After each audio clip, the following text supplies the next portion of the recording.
Hello hi ಸ್ನೇಹಿತರೆ, ದ್ವಿತೀಯ PUCಯ English grammar question number 27 complete the dialogue writing ನಾವು ನೋಡ್ತಾ ಇದ್ದೇವೆ. 4 ಅಂಕವನ್ನು ನೀವು ಸುಲಭವಾಗಿ ಪಡೆದುಕೊಳ್ಳಬಹುದು ವಾರ್ಷಿಕ ಪರೀಕ್ಷೆಯಲ್ಲಿ. ಯಾವುದೇ ಒಂದು ಪ್ರಶ್ನೆ ಕೇಳಿ ಸ್ನೇಹಿತರೆ, ಇದಕ್ಕೆ ರೂಲ್ಸ್ ಇದೆ. ಏನಂದರೆ ಇಲ್ಲಿ ಬ್ರಾಕೆಟ್ನಲ್ಲಿ ಏನು ಕೊಟ್ಟಿದ್ದಾರೆ ಅಂತ ನೋಡ್ಕೋಬೇಕು. ಆಮೇಲೆ ಇಲ್ಲಿ ಏನು ಡ್ಯಾಶ್ ಕೊಟ್ಟಿರ್ತಾರಲ್ಲ ಅಲ್ಲಿ ಆನ್ಸರ್ ಮಾಡಬೇಕಾಗಿರುತ್ತೆ. ಇಲ್ಲಿ ಸ್ಟ್ರೇಂಜರ್ ಮತ್ತು ಒಬ್ಬರು ಯಾರು ಲೇಡಿಯ ಮಧ್ಯದಲ್ಲಿ ಏನು ಕನ್ವರ್ಸೇಷನ್ ಆಗ್ತಾ ಇದೆ ಆಯಿತಾ. ಯಾವುದ್ರ ಬಗ್ಗೆ ಕನ್ವರ್ಸೇಷನ್ ಆಗ್ತಾ ಇದೆ? ಇದು ಒಂದು ಡೈರೆಕ್ಷನ್ ಬಗ್ಗೆ, ಅಂದರೆ ಎಲ್ಲಿ ಹೋಗ್ಬೇಕಂತ ಅನ್ಕೊಂಡಾನೆ ಏನು ಸ್ಟ್ರೇಂಜರ್, ಇವರು ಲೇಡಿಯವರು ಹೇಳ್ತಾರೆ. ಹೀಗೆ ಇದು ಕನ್ವರ್ಸೇಷನ್ ಆಗ್ತಾ ಇರುತ್ತೆ. ನಿಮಗೆ ವಾರ್ಷಿಕ ಪರೀಕ್ಷೆಯಲ್ಲಿ ಈ ರೀತಿ ಕನ್ವರ್ಸೇಷನ್ ಬಿಟ್ವೀನ್ ಅಂತ ಕೊಡಬಹುದು. ಇಲ್ಲ ಅಂದರೆ ನೀವು ಏನಿದಿಲ್ಲ ಈ ಒಂದು ಪೂರ್ತಿ ಪ್ರಶ್ನೆ ಓದಬೇಕಾಗುತ್ತೆ. ಪ್ರಶ್ನೆ ಓದಿದ ನಂತರ ನಿಮಗೆ ಗೊತ್ತಾಗ್ಬಿಡುತ್ತೆ ಈ ಒಂದು ವಿಷಯ ಮೇಲೆ ಚರ್ಚೆ ಆಗ್ತಾ ಇದೆಯಾ ಅಂತ ಆಯಿತಾ. ಈ ರೀತಿಯಲ್ಲಿ ನಾವು ಅರ್ಥ ಮಾಡ್ಕೋಬೇಕು. ಈ ಒಂದು ಪ್ರಶ್ನೆಯಲ್ಲಿ ಸುಲಭವಾಗಿ ನೀವು ಏನಿದಿಲ್ಲ 4 ಅಂಕವನ್ನು ಪಡೆದುಕೊಳ್ಳಬಹುದು. ಸೊ ಇದುವರೆಗೆ ನಮ್ಮ ಎಜುಕೇಷನ್ ಕನ್ನಡ ಯೂಟ್ಯೂಬ್ ಚಾನಲ್ಗೆ ಯಾರು ಸಬ್ಸ್ಕ್ರೈಬ್ ಆಗಿಲ್ಲ ಅಂದರೆ ಚಾನಲ್ಗೆ ಸಬ್ಸ್ಕ್ರೈಬ್ ಆಗಿರಿ ಹಾಗೂ ಬೆಲ್ ಮೇಲೆ ಕ್ಲಿಕ್ ಮಾಡಿ. ಪ್ರತಿಯೊಂದು ನಿಮಗೆ ತಪ್ಪೇ ಬರುತ್ತೆ.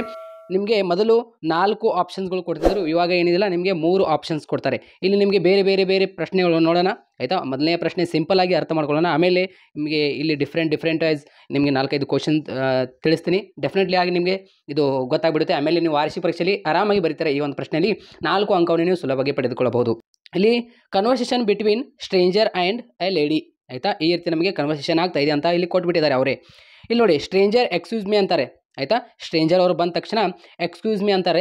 ಅವಾಗ ಇಲ್ಲಿ ಡ್ಯಾಶ್ ಕೊಟ್ಟಿದ್ದಾರೆ. ಈ ಡ್ಯಾಶ್ ಏನು ಕೊಟ್ಟಿದ್ದಾರಲ್ಲ ಇಲ್ಲಿ ನಾವು ಆನ್ಸರ್ ಮಾಡಬೇಕಂದ್ರೆ ವಾರ್ಷಿಕ ಪರೀಕ್ಷೆಯಲ್ಲಿ ಇಲ್ಲಿ ಏನು ಕೊಟ್ಟಿದ್ದಾರೆ ಬ್ರಾಕೆಟ್ನಲ್ಲಿ ಏನು ನೋಡ್ಕೋಬೇಕು. ಏನು ಆಸ್ಕಿಂಗ್ ಫಾರ್ ಡೈರೆಕ್ಷನ್ ಅಂತ ಇಲ್ಲಿ ಕೊಟ್ಟಿದ್ದಾರೆ. ಓಕೆ, ಆಸ್ಕಿಂಗ್ ಫಾರ್ ಡೈರೆಕ್ಷನ್ ಅಂತ ಇಲ್ಲಿ ಏನು ಬರೀಬೇಕಂದ್ರೆ ಇಲ್ಲಿ ನೋಡ್ಕೋಬೇಕು ಏನು ಕೊಟ್ಟಿದ್ದಾರೆ. ಆಸ್ಕಿಂಗ್ ಫಾರ್ ಡೈರೆಕ್ಷನ್ ಅಂತ ಕೊಡ್ಬೋದು. ನಿಮಗೆ ಸ್ಟಾರ್ಟಿಂಗ್ ಬಂದ ತಕ್ಷಣ ಗುಡ್ ಮಾರ್ನಿಂಗ್ ಆಯಿತಾ, ಅವ್ರಿಗೆ ರಿಪ್ಲೈ ಅಂತ ಹೀಗೆ ನಿಮಗೆ ಕೇಳಂಗಿಲ್ಲ ಅಂತ ನಾನು ಅನ್ಕೊಂಡಿನಿ. ಯಾಕೆಂದರೆ ಗುಡ್ ಮಾರ್ನಿಂಗ್ ರಿಪ್ಲೈ ಕೊಟ್ಟ ತಕ್ಷಣ ಅಲ್ಲಿ 2 ಆಯಿತು, 2 ಮಾರ್ಕ್ಸ್ ಅಂತೂ ಬಂದುಬಿಡ್ತು. ಇಲ್ಲಿ ಥ್ಯಾಂಕ್ ಯು ಒಂದೇ ಆಗಿಬಿಡುತ್ತೆ. ಸೊ ಹೀಗಾಗಿ ಇಲ್ಲಿ 3 ಅಂಕ ಬಂದುಬಿಡುತ್ತೆ ನಿಮಗೆ. ಇಲ್ಲೇ ಹಿಂಗೆ ಕೇಳಂಗಿಲ್ಲ ಅವನು. ಹೆಂಗೆ ಮಾಡ್ತಾನೆ ಇವಾಗ ಸ್ವಲ್ಪ ಏನಿಲ್ಲ ಟ್ವಿಸ್ಟ್ ಕೇಳ್ತಾನೆ. ಟ್ವಿಸ್ಟ್ ಅಂದರೆ ಹೆಂಗೆ, ಇವಾಗ ಹಿಂಗೆ ಆಸ್ಕಿಂಗ್ ಫಾರ್ ಡೈರೆಕ್ಷನ್ ಅಂತ ಡೈರೆಕ್ಟಾಗಿ ಅವೆಲ್ಲ ಹೋದವು. ಬೆಳಗ್ಗೆ ಎದ್ದ ತಕ್ಷಣ ಗುಡ್ ಮಾರ್ನಿಂಗ್ ಹೇಳೋದು, ಅವ್ರಿಗೆ ಹೇಳಿದ್ದು ಇವಾಗೆಲ್ಲ ಹೋಯಿತು. ಮೇ ಬಿ ನಿಮಗೆ ಕೇಳಿದರೆ ಓಕೆ ಪರವಾಗಿಲ್ಲ, ನಿಮ್ಗೆ 2 ಅಂಕ ಅಂತೂ ಬಂತು. ಹೆಂಗೆ ಇಲ್ಲಿ ಸ್ಟಾರ್ಟಿಂಗ್ನಲ್ಲಿ ಬಂದ ತಕ್ಷಣ ಇವ್ರು ಏನು ಹೇಳ್ತಾರೆ, ಸ್ಟ್ರೇಂಜರ್ ಅವರು ಗುಡ್ ಮಾರ್ನಿಂಗ್, ಇವ್ರು ಏನು ಹೇಳ್ತಾರೆ ರಿಪ್ಲೈ ಗುಡ್ ಮಾರ್ನಿಂಗ್. 2 ಮಾರ್ಕ್ಸ್ ಬಂತು. ಇಲ್ಲೊಂದು ಲಾಸ್ಟ್ಗೆ ಕನ್ವರ್ಸೇಷನ್ ಆಗೋದಿಲ್ಲ, ಅದು ಥ್ಯಾಂಕ್ ಯು ಆಗುತ್ತೆ. ಸೊ ಹಿಂಗಾಗುತ್ತೆ. ಸೊ ಅದಕ್ಕೆ ಈ ಒಂದು 3 ಅಂಕದ ಪ್ರಶ್ನೆಯಲ್ಲಿ ಸಮಸ್ಯೆ ಆಗುತ್ತೆ. ಸೊ 2024 ಆ್ಯನ್ಯುವಲ್ ಎಕ್ಸಾಮ್ನಲ್ಲಿ ನೋಡಿ ನಿಮಗೆ ಯಾವ ರೀತಿಯಲ್ಲಿ ಕೊಡ್ತಾನೆ.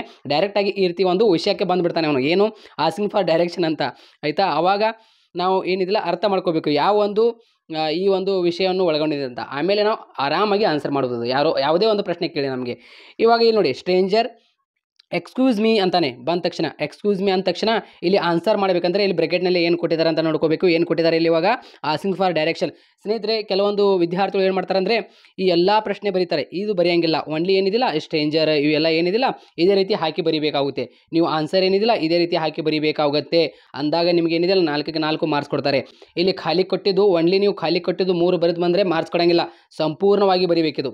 ಓಕೆ, ಕ್ವಶನ್ ನಂಬರ್ 27 ಅಂತ ಹಾಕಿ ಆಯಿತಾ. ಸಂಪೂರ್ಣವಾಗಿ ಈ ಸ್ಟ್ರೇಂಜರ್ ಮತ್ತು ಏನು ಒಳಗೊಂಡಿದ್ದಿಲ್ಲ ಎಲ್ಲ ಬರೀಬೇಕು. ನಿಮ್ಗೆ ವಾರ್ಷಿಕ ಪರೀಕ್ಷೆಯಲ್ಲಿ ಯಾವುದೋ ಒಂದು ಕ್ವಶನ್ ಕೊಟ್ಟಿರ್ತಾನೆ, ಅದಕ್ಕೆ ಏನಿದಿಲ್ಲ ಸಂಪೂರ್ಣವಾಗಿ ಬರೀಬೇಕು. ನೀವು ಪೂರ್ಣ ವಾಕ್ಯದಲ್ಲಿ ಬರೀಬೇಕು. ಇಲ್ಲಿ ನೋಡಿ, ಸ್ಟ್ರೇಂಜರ್ ಬಂದ ತಕ್ಷಣ ಎಕ್ಸ್ಕ್ಯೂಸ್ ಮೀ ಅಂತಾರೆ. ಇಲ್ಲಿ ಏನು ಬರೀಬೇಕಂದ್ರೆ ಇಲ್ಲಿ ಬ್ರಾಕೆಟ್ನಲ್ಲಿ ಏನು ಕೊಟ್ಟಿದ್ದಾರೆ ಅಂತ ನೋಡ್ಕೋಬೇಕು. ಆಸ್ಕಿಂಗ್ ಫಾರ್ ಡೈರೆಕ್ಷನ್ ಆಯಿತಾ. ಆಸ್ಕಿಂಗ್ ಫಾರ್ ಡೈರೆಕ್ಷನ್ ಅಂದ ತಕ್ಷಣ ನಿಮಗೆ ಇವಾಗ ಕನ್ನಡದಲ್ಲಿ ಗೊತ್ತಾಗ್ಬಿಡುತ್ತೆ. ಬಟ್ ಇಲ್ಲಿ ಇಂಗ್ಲೀಷಲ್ಲಿ ಬರೀಬೇಕು. ಏನಂತ ಬರೀತೀರಾ? Okay, how to go to Vivekanand school, ಇಲ್ಲಾಂದರೆ how to go to Swami Vivekanand ಆಶ್ರಮಯ ಅಂತ ಈ ರೀತಿಯಲ್ಲಿ ನೀವು ಅರ್ಥ ಮಾಡ್ಕೊಳ್ಳಿ ಆಯಿತಾ. ಫಾರ್ ಎಕ್ಸಾಂಪಲ್ ಆಗಿ ಇಲ್ಲಿ ನಾನು ನಿಮಗೆ ಹೇಳ್ತಾ ಇದ್ದೇನೆ, ಹೌ ಟು ಗೋ ಇಲ್ಲಿ ಏನು ಬರೀಬೇಕು ನೀವು ಈಗ ಹೌ ಟು ಗೋ ಟು ಆಯಿತಾ. ಹೌ ಟು ಗೋ ಟು ಇವಾಗ ಇಲ್ಲಿ ಫಾರ್ ಎಕ್ಸಾಂಪಲ್ ಆಗಿ ವಿಶ್ವ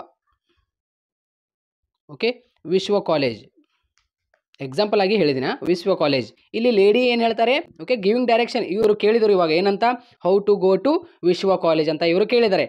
ಓಕೆ, ಆಸ್ಕಿಂಗ್ ಫಾರ್ ಡೈರೆಕ್ಷನ್ ಮುಗೀತು. ಇವಾಗ ಗಿವಿಂಗ್ ಡೈರೆಕ್ಷನ್ ಲೇಡಿ ಅವರು ಸ್ಟ್ರೇಂಜರ್ ಅವರಿಗೆ ನೀಡಬೇಕಲ್ಲ ಇವಾಗ ಆನ್ಸರ್.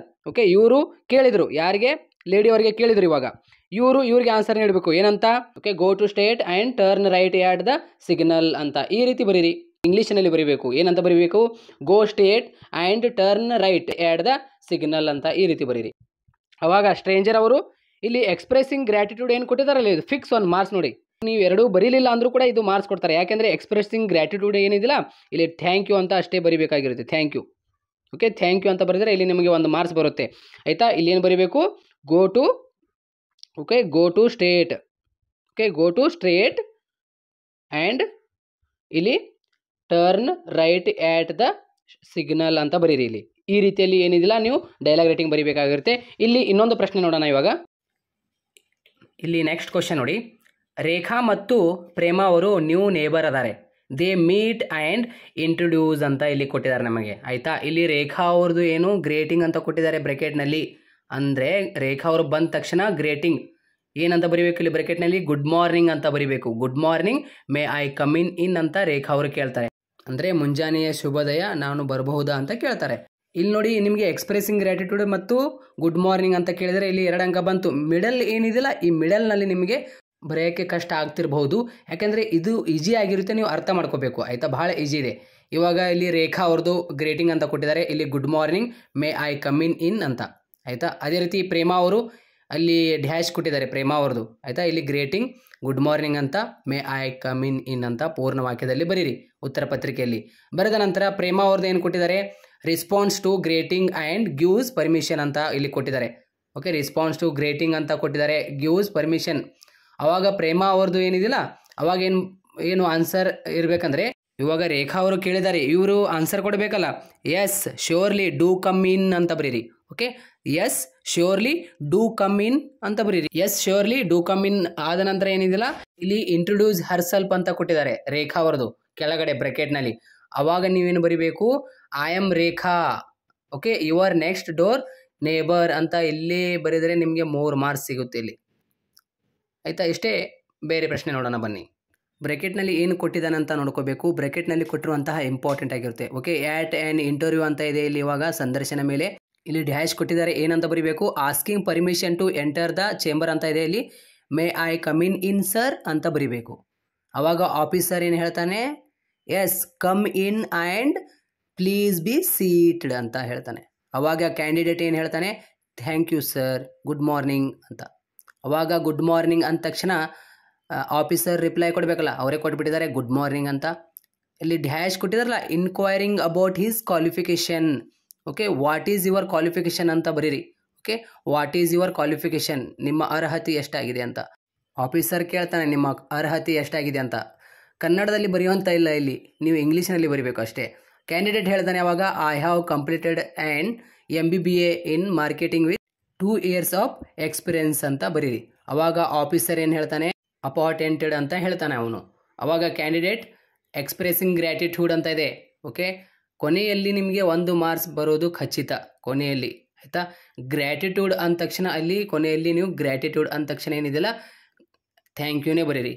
ನಿಮಗೆ ಒಂದೊಂದು ಲೈನ್ ಏನಿದೆಯಲ್ಲ ಅದು ಹೊಂದಾಣಿಕೆ ಆಗಬೇಕು, ಹಾಗೆ ಆನ್ಸರ್ ಮಾಡಬೇಕು ಇಲ್ಲಿ. ಅಂದಾಗೆ ನಿಮಗೆ ಮಾರ್ಕ್ಸ್ ಕೊಡ್ತಾರೆ ಸ್ನೇಹಿತರೆ. ಅರ್ಥ ಆಯ್ತಾ? ಸೊ ಎಲ್ಲ ವಿದ್ಯಾರ್ಥಿಗಳಿಗೆ ಅರ್ಥ ಆಗಿದೆ ಅಂತ ಅನ್ಕೊಂಡಿದ್ದೀನಿ. ಬೇರೆ ಪ್ರಶ್ನೆ ನೋಡೋಣ ಬನ್ನಿ. ಅದೇ ರೀತಿ ಇಲ್ಲೊಂದು ಬೇರೆ ಪ್ರಶ್ನೆ ಇದೆ, ಗಗನ್ ಮತ್ತು ನವೀನ್ ಅವರ ಬಗ್ಗೆ ಇದೆ ಇಲ್ಲಿ. ಇಲ್ಲಿ ಗಗನ್ ಅವರಿಗೆ ಏನು ಬೇಕಾಗಿದೆ, ಮನೆಯ ಖಾಲಿ ಬೇಕಾಗಿದೆ. ಇಲ್ಲಿ ಗಗನ್ ಅವರಿಗೆ ಮನೆಯ ಖಾಲಿ ಬೇಕಾಗಿದೆ. ಇಲ್ಲಿ ನೋಡಿ, ಇಲ್ಲಿ ಗುಡ್ ಮಾರ್ನಿಂಗ್ ಸರ್ ಅಂತ ಹೇಳ್ತಾರೆ ಯಾರೋ ಗಗನ್ ಅವರು ಬಂದ ತಕ್ಷಣ. ನವೀನ್ ಅವ್ರದ್ದು ಡ್ಯಾಶ್ ಕೊಟ್ಟಿದ್ದಾರೆ ಅಂದರೆ ಅಲ್ಲಿ ಬ್ರೆಕೆಟ್ನಲ್ಲಿ ಏನು ಕೊಟ್ಟಿದ್ದಾರೆ, greeting. Okay, good morning, what can I do for you ಅಂತ ಕೇಳ್ತಾರೆ, ನಾನು ಏನು ಸಹಾಯ ಮಾಡಬಹುದು ಅಂತ ನವೀನ್ ಅವರು ಕೇಳ್ತಾರೆ. ಇಲ್ಲಿ ಗಗನ್ ಅವರು ಆನ್ಸರ್ ಕೊಡಬೇಕು, ಏನು ಆಸ್ಕಿಂಗ್ ಫಾರ್ ಇನ್ಫಾರ್ಮೇಷನ್ ಅಂತ ಬ್ರೆಕೆಟ್ನಲ್ಲಿ ಕೊಟ್ಟಿದ್ದಾರೆ. ನೀವು ಇಲ್ಲಿ ಏನು ಬರೀಬೇಕು ನೋಡಿ, ಅವಾಗ ನೀವೇನು ಬರೀಬೇಕು, ಇಲ್ಲಿ currently I am looking for house rent ಅಂತ ಬರೀಬೇಕು. I heard you have a flat available for rent ಅಂತ ಬರೀಬೇಕು ಇಲ್ಲಿ.